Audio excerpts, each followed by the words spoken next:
Algumas coisas da internet antiga foram tão bizarras que por um tempo a galera acreditava que a própria internet tinha um lado amaldiçoado. Então, aproveitando que é mês de Halloween, eu resolvi misturar isso com um pouco de nostalgia e trazer alguns medos da internet antiga, tentando evitar alguns tópicos amplamente conhecidos. Então se inscreve e dá um like aí e vamos pro vídeo.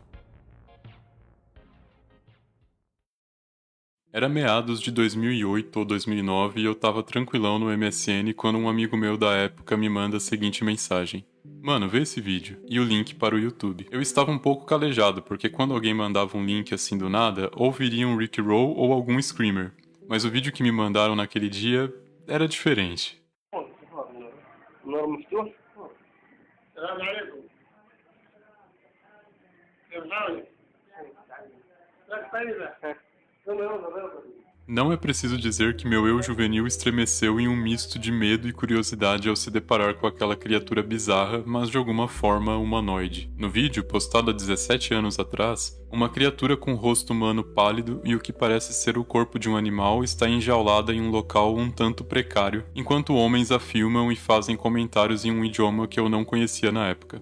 Esse tipo de vídeo era o retrato dos vídeos de terror daquela época, sendo absurdo e sempre em uma resolução de vídeo totalmente de baixa qualidade. Durante alguns anos, esse vídeo continuou sem explicação para mim, sendo pesquisado quando queria ver alguma coisa intrigante ou quando juntávamos os amigos em casa para ver vídeos bizarros na internet. Até que um dia, pesquisando sobre a origem desse vídeo, eu acabei entrando em um rabbit hole imenso sobre esse assunto e acabei descobrindo um vídeo sobre um artista paquistanês chamado Murad Ali, que atua em uma atração no zoológico de Karachi, onde ele posiciona sua cabeça maquiada com disfarces debaixo de um mecanismo projetado para controlar o corpo artificial de uma raposa. Ele é muito conhecido localmente por essa atração, e apesar dele não ser exatamente a pessoa do vídeo bizarro que eu recebi na época, pois analisando o vídeo ele parece ser de algum país árabe, isso pode explicar quase 100% da situação apresentada nele. Mas nem todo vídeo bizarro era encenação. Alguns eram bem o contrário disso. Naquela época, infelizmente, também era comum alguns vídeos chocantes e de violência real explícita acabarem vazando na internet. Eu, pessoalmente, nunca tive a curiosidade de ficar vendo vídeos gore na internet, nem mesmo quando eu era jovem, mas me lembro de um que acabou ficando bem famoso e tocou o terror no Orkut e nos fóruns daquela época. Three Guys One Hammer é um vídeo que registra um assassinato real em uma região florestal na Ucrânia, onde um homem é violentamente executado com um martelo por 3 jovens. Eu não vou entrar em detalhes sobre o crime ou sobre a história dos assassinos e da vítima, pois definitivamente não é a vibe do meu canal,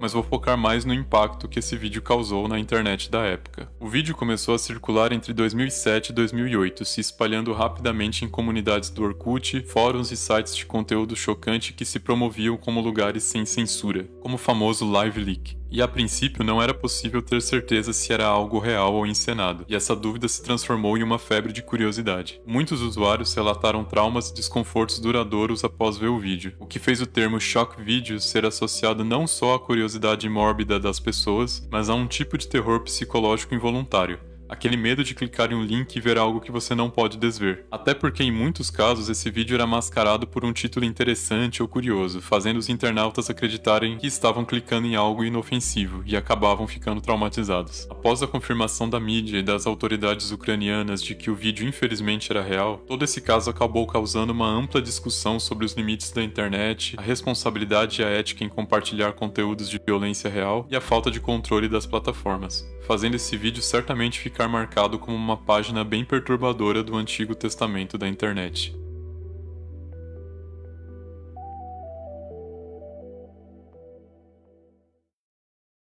Mas certamente os medos da internet não vinham apenas dos vídeos. Muito antes da era das creepypastas, dos analog horrors e dos vídeos virais de terror do TikTok, existiam muitas coisas estranhas espalhadas, como os boatos e lendas do folclore da internet. Um dos boatos mais estranhos da virada dos anos 90 para 2000 foi o do chamado Poço para o Inferno. Segundo um jornal finlandês de 1995, engenheiros soviéticos teriam perfurado um buraco absurdamente profundo na Sibéria, e por algum motivo que só eles saberiam explicar, decidiram inserir um microfone super resistente para descobrir o que tinha lá embaixo. Sabe-se lá por quê, né? Segundo a lenda, eles acabaram gravando algo que era muito além de sua compreensão. Sons de gritos, lamentações e pedidos por água e misericórdia poderiam ser ouvidos na gravação.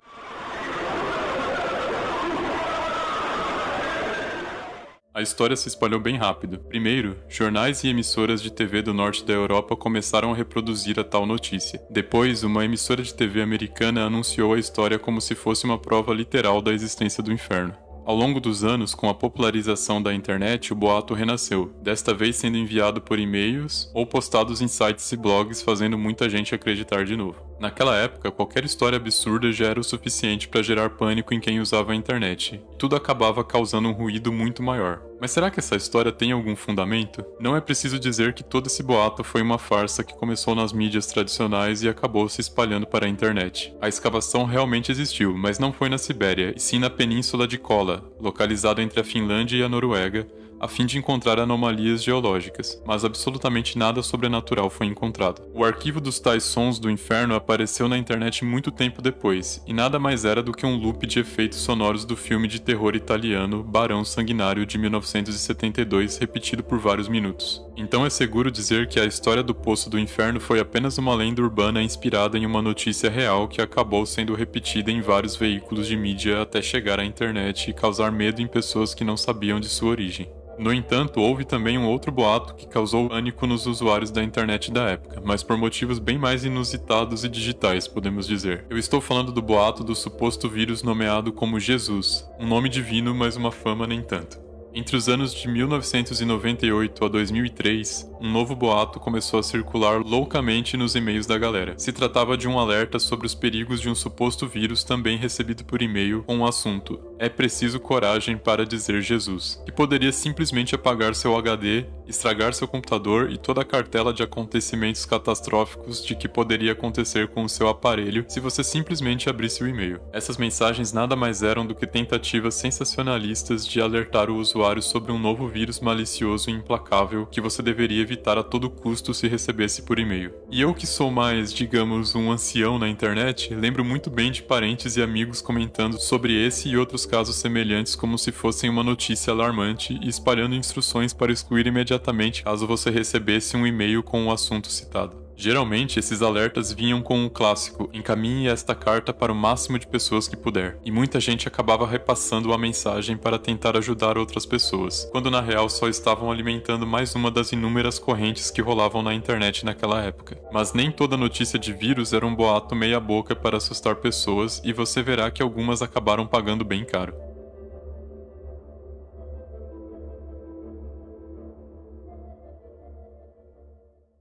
Imagine que você está no ano de 2000 utilizando seu primeiro computador, aquele branco com monitor de tubo. Tudo era muito novo para você e essa coisa de internet começava a se popularizar e ser comentada por todo canto. Sua rotina era bem simples: se conectar na internet em um horário que era mais barato, geralmente de madrugada ou fins de semana no Brasil, ler notícias, acessar sites de humor duvidosos, entrar nos famosos bate-papos para ler o que desconhecidos estavam conversando e quem sabe jogar um joguinho de browser. Mas certamente a atividade mais querida entre os usuários da época era conversar com os amigos. Afinal, estávamos experimentando um mundo conectado pela primeira vez. Mesmo que já existissem mensageiros rápidos e eficientes como o ICQ e o MSN, ainda era bem comum entre muitas pessoas se comunicar por e-mail. Então você abre sua caixa de e-mail e se depara com uma curiosa mensagem com um assunto: uma carta de amor para você. Curioso, você abre o e-mail pensando que poderia ser daquela pessoa que você gostava na faculdade, no trabalho ou em algum grupo de amigos. Ao baixar o arquivo, você vê que é apenas um arquivo de texto comum,